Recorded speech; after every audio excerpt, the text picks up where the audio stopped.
Here's a question for you. It is a quiet question, one you do not need to answer out loud.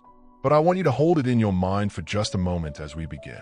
Have you ever noticed how some people move through life as if they are carrying an invisible weight? They wake up tired. They go through the motions. They drink their coffee. They check their phones. They rush out the door. And by the time the sun sets, they feel as if they have given everything they had. And yet, they have nothing left for themselves. And then, there are the others. The ones who seem to walk a little lighter. The ones who, even in the middle of difficulty, carry a sense of peace. The ones who wake up not with dread, but with a quiet sense of purpose. You have seen them. You may have wondered what they know that you do not. You may have thought, they must be lucky.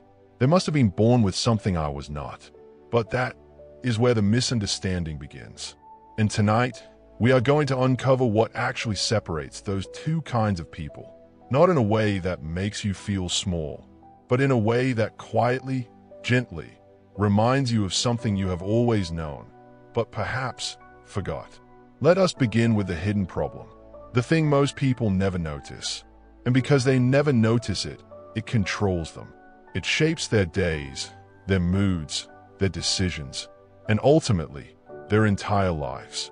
But because it is quiet, because it does not arrive with drums and warnings, they mistake it for something else. They mistake it for life itself. So let us name it clearly. The hidden problem is not a lack of money. If it were, every wealthy person would be peaceful, and we know that is not true. The hidden problem is not a lack of time. If it were, people with empty calendars would live with purpose, and yet many of them feel just as lost. The hidden problem is not even a lack of opportunity, though it often disguises itself as all of these things. The hidden problem is this: the first hour of your day is not really yours. Think about it for a moment. Not in a rushed way, not in a passing way. Really think about it. When you wake up, in that foggy space between sleep and consciousness, what is the very first thing that enters your mind? For most people, it is not a thought they chose. It is not a vision they cultivated. It is an obligation, a worry, a memory of something they did not finish yesterday, a conversation they dread, a bill they have to pay, or worse, it is the glowing screen of a phone. The phone they reached for before their eyes were fully open. The phone filled with messages and headlines and notifications and demands, all of it belonging to someone else. Even before your feet touch the floor, your mind has been rented out. It has been occupied by the world. And the world does not care about your peace. It does not care about your purpose. It does not care whether you feel fulfilled at the end of your life. The world only cares about your attention, because your attention is currency, and it wants every last drop. Now, Napoleon Hill, the man who spent 20 years studying the richest and most accomplished minds of his generation, he discovered something in his research that has almost been lost in our modern noise. Something simple, but profound. He discovered that the human mind, in its first waking moments, is like soft clay. It is pliable. It is receptive. It is open. Whatever touches it first leaves an impression. And that impression, that first mark, it does not just sit on the surface. It sinks in. It sets the tone for everything that follows. If the first touch is fear, fear colors the whole day. If the first touch is obligation, you move through the day as a servant to tasks. If the first touch is noise, you spend the rest of the day trying to find silence that never comes. But here's the part most people miss. Listen carefully to this, because this is where everything changes. Most people look at their struggles and they diagnose the wrong problem. They think the problem is that they are tired, so they chase more sleep. They think the problem is that they hate their job, so they fantasize about a new one. They think the problem is that they need a different partner, a different city, a different life. But the problem is far simpler and far more dangerous. The problem is that they have handed over the keys to their mind before they have even had a chance to remember who they are.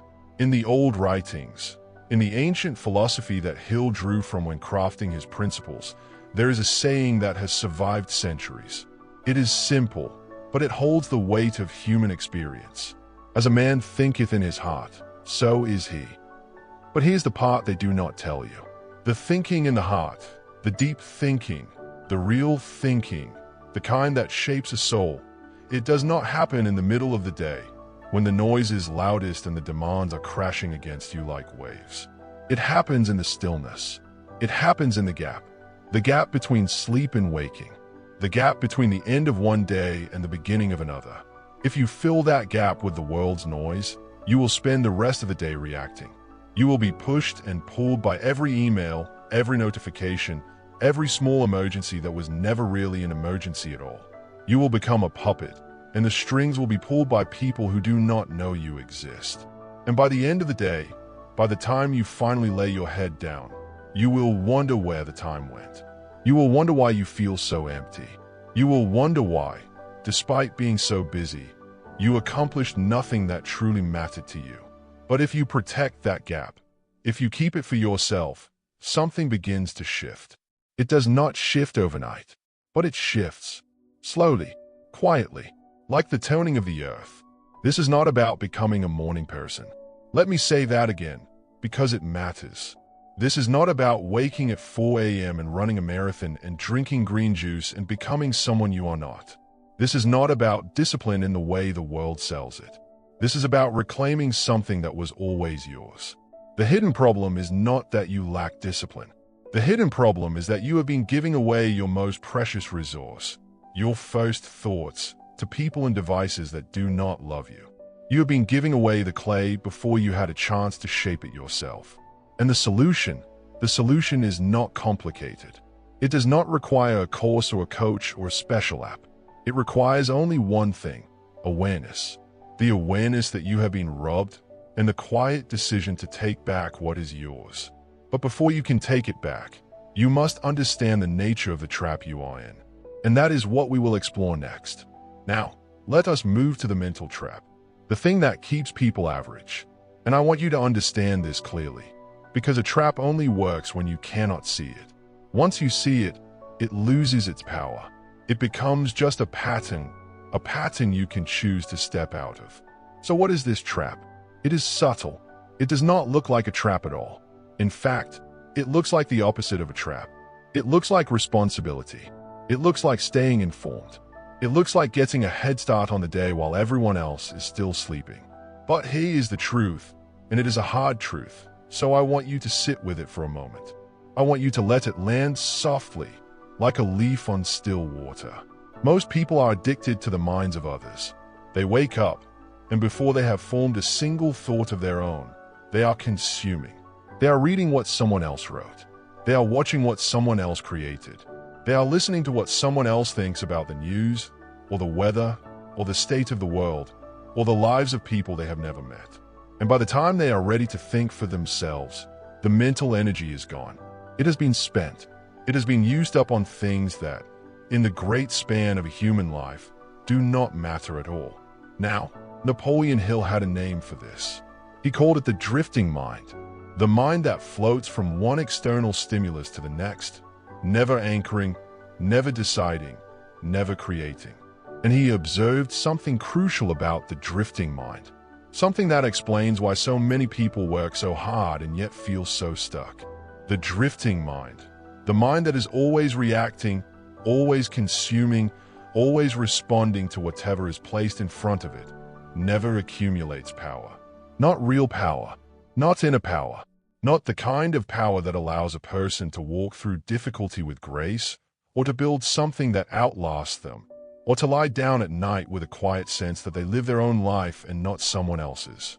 Power, real power, the kind that changes a life, it comes from focus. It comes from the ability to direct your attention. It comes from deciding, before the world has a chance to decide for you, what you will think about, what you will feel, what you will become. And this decision, it must be made early. Because if you do not decide, the world will decide for you. Every time. Now, I want you to imagine something with me. Not as a passing thought, but as a real image. Close your eyes if it helps, or just soften your gaze. Imagine you are a gardener, and your mind is a piece of land, rich soil, ready for planting.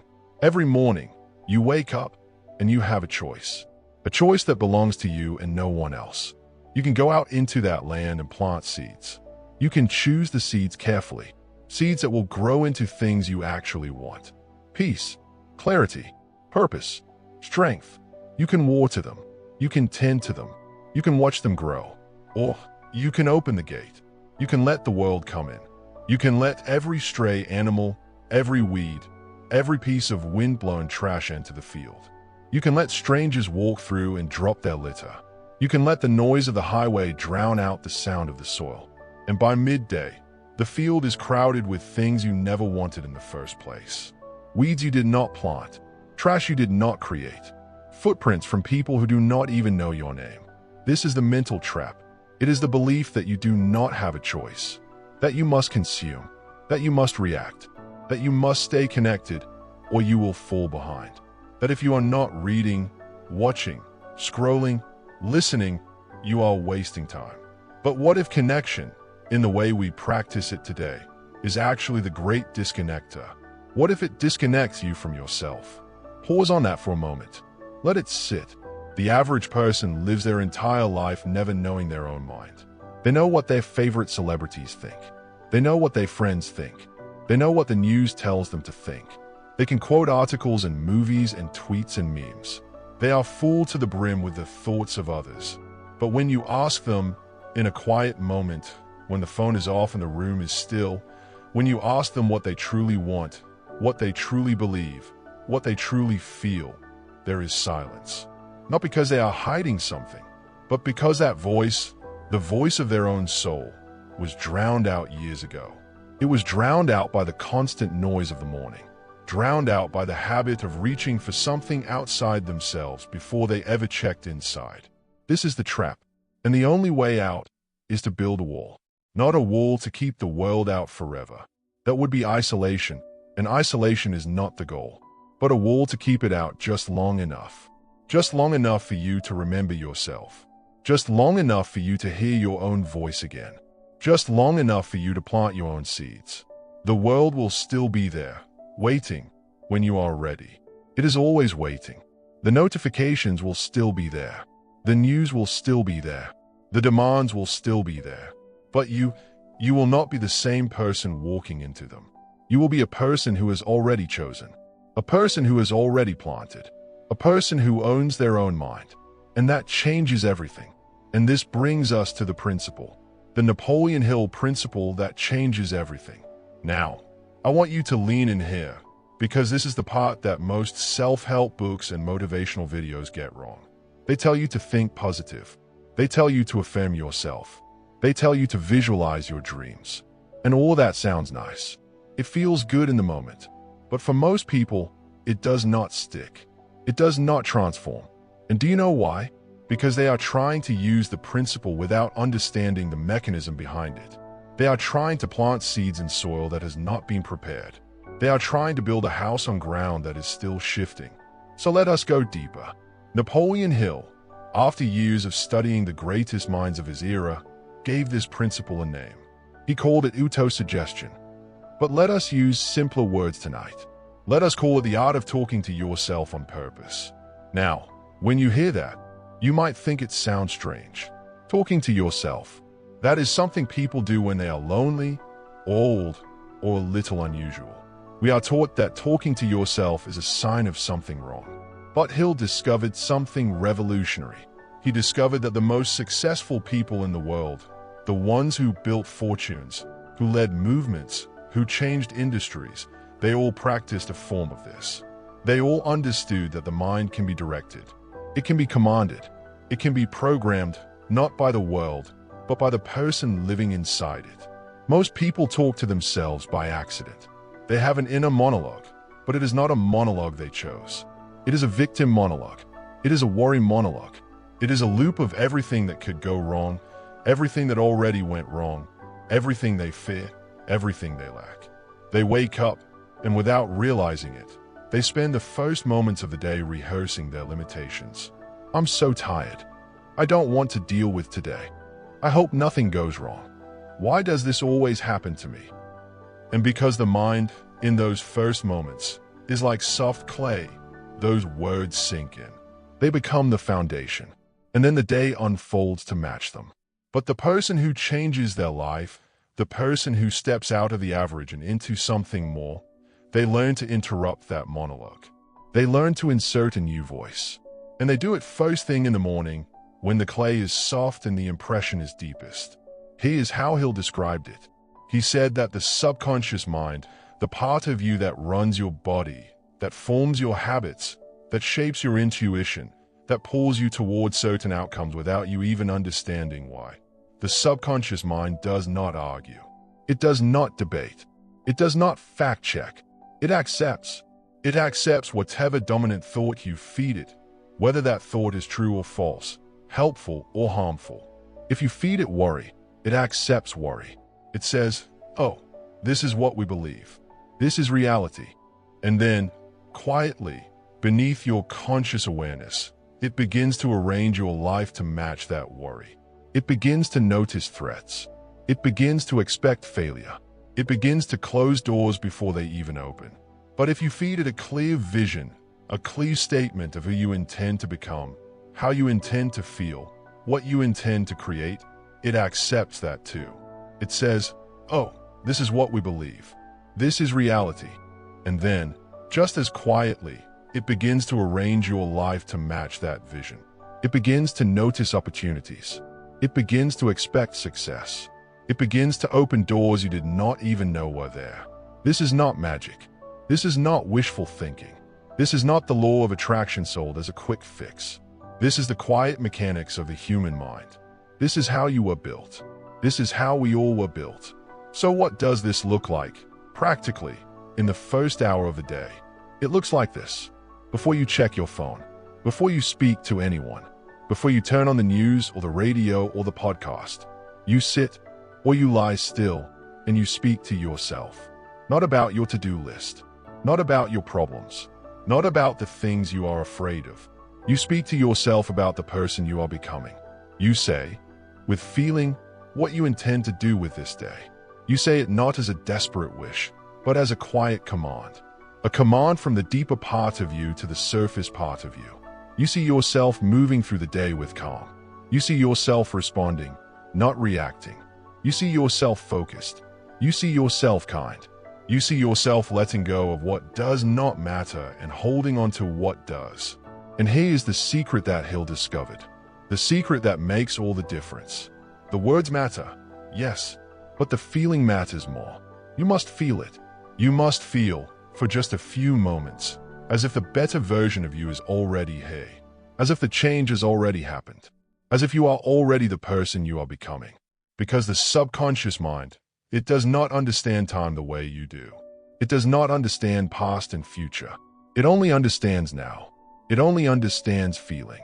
If you can feel it now, the subconscious mind accepts it as reality now, and then it goes to work making it more real. This is why most affirmations fail. People say the words, but they feel nothing.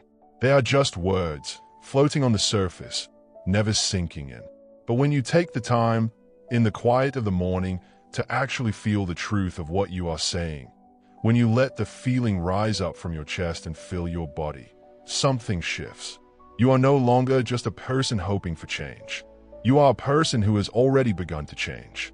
And the day that follows, it is no longer something that happens to you. It is something you happen to. Now, let us look at how great achievers think differently, because this is where the path diverges. This is where the road splits, and most people unknowingly take the wider path, the easier path, the path that feels like progress but leads only to more of the same. The average person looks at the morning as a transition. They see it as the time between sleep and work, something to get through, something to hurry along, something to tolerate on the way to what really matters. They move through the first hour like a passenger on a train, waiting to arrive at their destination, not realizing that the journey itself is shaping them. But the achiever, the person who quietly builds a life of meaning, the person who seems to have a depth that others lack, the person who moves through difficulty with a strange kind of peace, they see the morning differently. They see it as sacred ground. And I want you to really understand what that word means here. Sacred does not mean religious, necessarily. It does not mean you need to light candles or chant or follow some ancient ritual. Sacred simply means set apart, means untouchable, means protected. The achiever sees the morning as the only time in the day when they are truly free. Free from the demands of others. Free from the noise. Free from the roles they have to play. Employee, parent, partner, friend, provider. Free to just be. Free to think, to feel, to plan, to become. Napoleon Hill spent decades studying the most successful people of his time. He sat with Andrew Carnegie for 3 years. He interviewed Henry Ford. He studied Thomas Edison. He analyzed hundreds of self-made millionaires. And what did they have in common? Not the same industry, not the same background, not the same education, but they all had a practice of solitude. They all had a time, usually in the morning, when they were unreachable, when they were alone with their thoughts, when the world was not allowed in. Now, we look back at these men and we see their inventions, their fortunes, their empires. We see the results. We see the buildings and the books and the companies. But we rarely ask the most important question. Where did those things begin? They did not begin in the boardroom. They did not begin in the factory. They did not begin in the negotiation. They began in the quiet. They began in the gap between sleep and waking, when a thought came, a thought that had room to arrive because the mind was not already full. You see, ideas are shy. They do not shout. They do not compete with notifications. They do not fight for your attention. They whisper. They drift in on the edge of silence. And if your mind is filled with the noise of the world, you will never hear them. You will spend your life executing other people's ideas, never birthing your own. The great achiever knows this, not because they read it in a book, but because they have felt it. They have experienced the frustration of a mind that is too full to create. And so they protect the quiet. They guard it like a treasure, not because they are antisocial, not because they are running from the world, but because they know that the world, the real world, the world of creation and contribution and lasting impact, it is built in the quiet first. Think about the people you admire, not for their money or their fame, but for their depth. The writer whose words move you, the speaker whose voice calms you, the elder in your life who seems to carry a wisdom that cannot be taught. Where do you think that came from? It came from thousands of quiet mornings, thousands of moments when they chose to listen rather than shout, to receive rather than consume. The average person wakes up and immediately opens the faucet.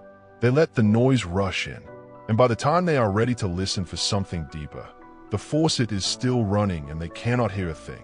The achiever wakes up and keeps the faucet off, just for a little while, just long enough to hear what is already there, just long enough to let their own voice rise to the surface.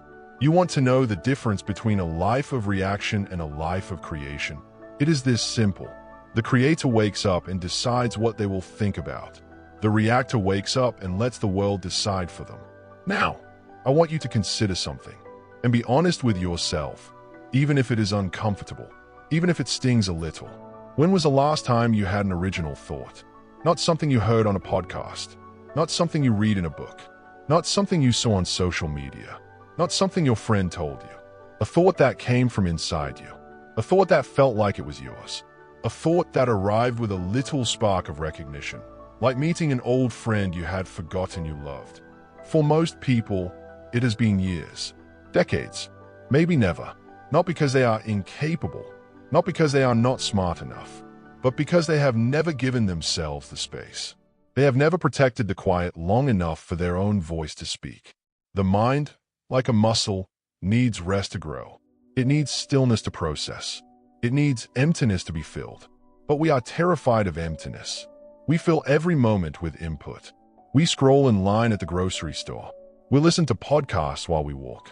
We have music on while we cook. We fall asleep with the television glowing. We are afraid of what we might hear if we were truly alone.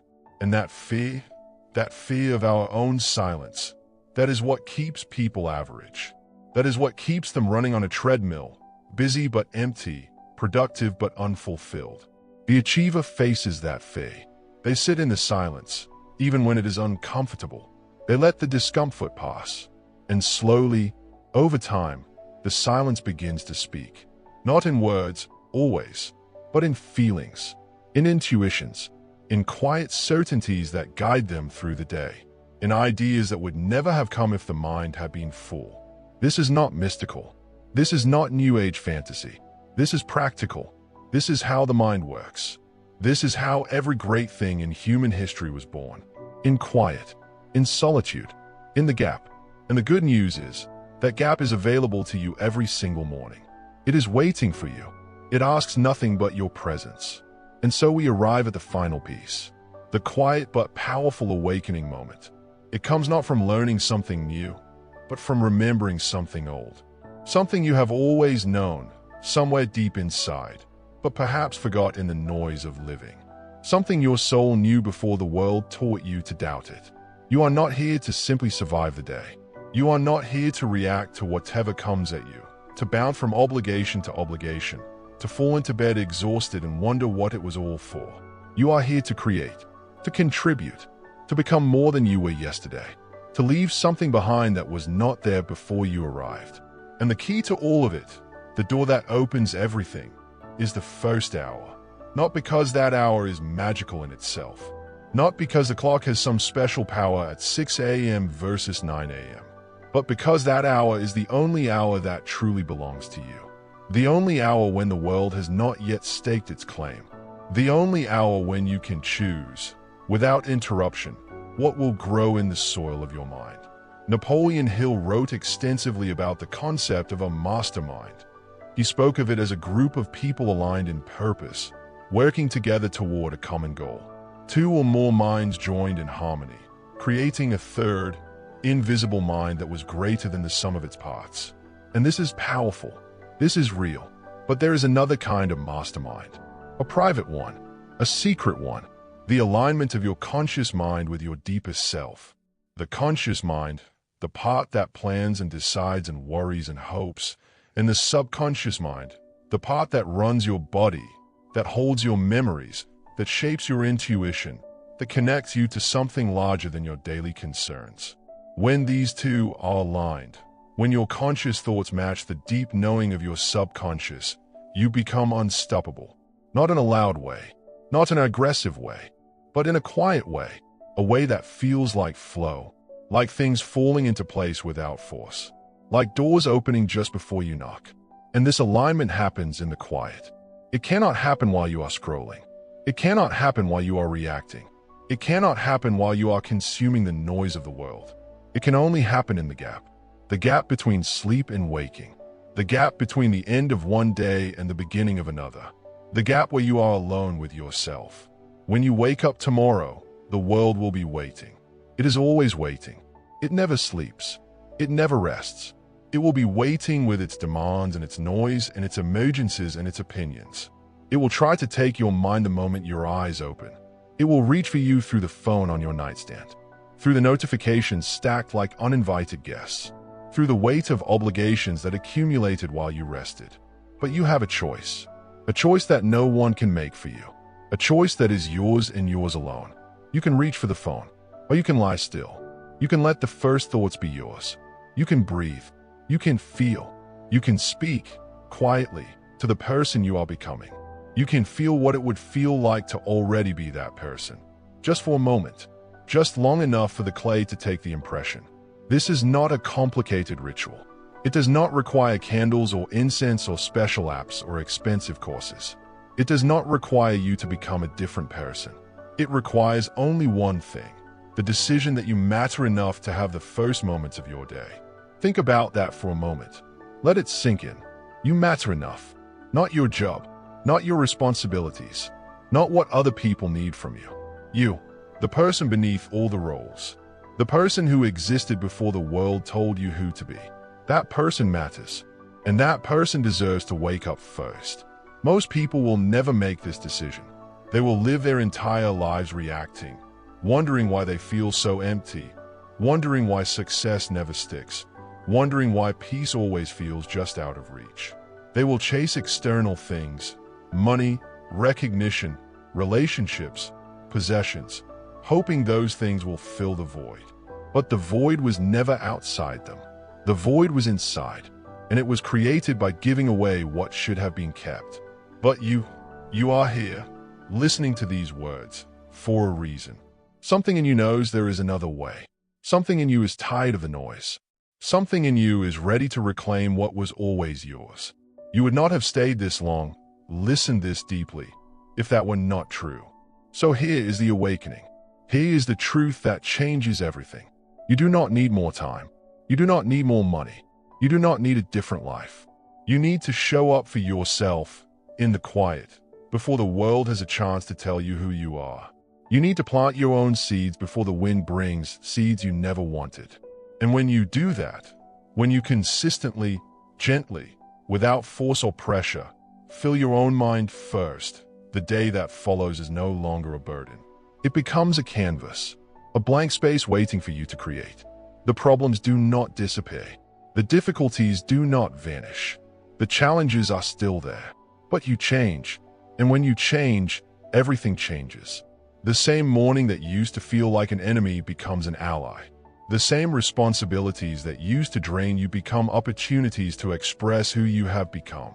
The same world that used to push you around finds you standing firm, rooted in something deeper than circumstance. This is not a promise of easy streets and constant sunshine.